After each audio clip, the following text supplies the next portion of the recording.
Good afternoon. এখন বাজে বিকাল 3টে মতো। আমি ঘুমিয়েছিলাম, ঘুম থেকে উঠে একটু ছাদে এসেছি, কারণ ছাদেরা মিস্ত্রিরা কাজ করে। দেখো ফুলের টবটা পুরো প্লাস্টার হয়ে গেছে, এটা কমপ্লিট হয়ে গেছে।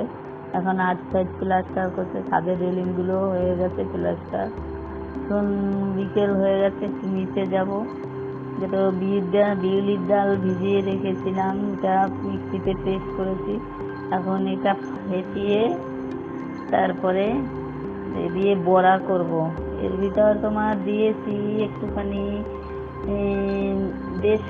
1 থেকে 150 মতো তোমার বিউলির ডাল, আর 50 গ্রাম মতো তোমার চাল, এটা দিয়ে পেস্ট করেছি।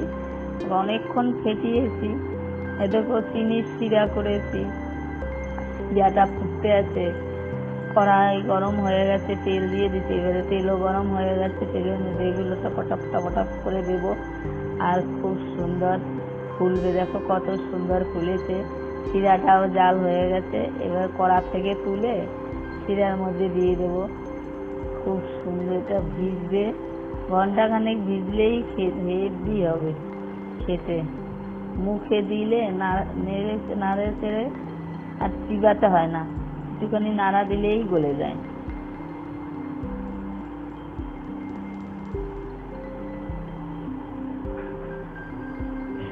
শিরাটা হয়ে গেল, এবারে দেবো এটা ভাজা হয়ে গেল। এর ভিতর শিরার মধ্যে দিয়ে দেবো, দেখবে ফুলে অনেকটা হয়ে যাবে তোমার।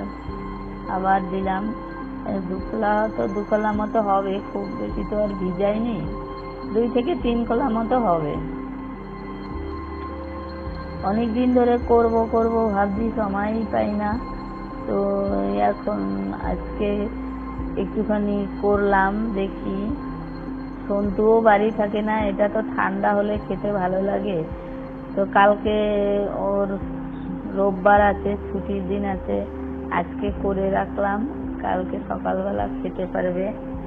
ও তো সকালে বেরিয়ে যায়, সেই রাত 10টায় বাড়ি ঢুকে, এসে ভাত খায়, আর এইসব খাওয়ার সময় থাকে না, যার জন্য কোনো কিছু করাও হয় না। 2 কলা ভেজে এর মধ্যে দিয়ে দিলাম চুবিয়ে। এবারে দেখো ভিজে আছে কত সুন্দর, এবং রসে টইটুম্বুর হয়ে থাকবে। খেতেও আমার কাছে খেতে ভালো লাগে। অনেকে কেউ বলে যে বিউলির ডালের গন্ধ আছে, কিন্তু কড়া করেই তো ভেজেছি, কি করে ডালের গন্ধ আছে? তোমরা করে খেয়ে দেখবে। 100-150 চাল নেবে, 50 গ্রাম মতো, 100-150 বিউলির ডাল নেবে, 50 গ্রাম মতো চাল নেবে। আগের দিন রাত্রে ভিজাবে, সকালে পেস্ট করবে, নাহলে সকালবেলা ভিজিয়ে সন্ধ্যাবেলা পেস্ট করবে।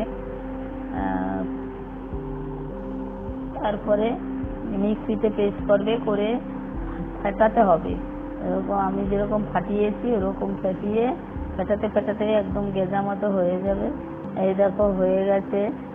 আমার এই রসবড়া বানানো যদি তোমাদের ভালো লাগে, তাইলে তোমরা আমার চ্যানেলটি লাইক ও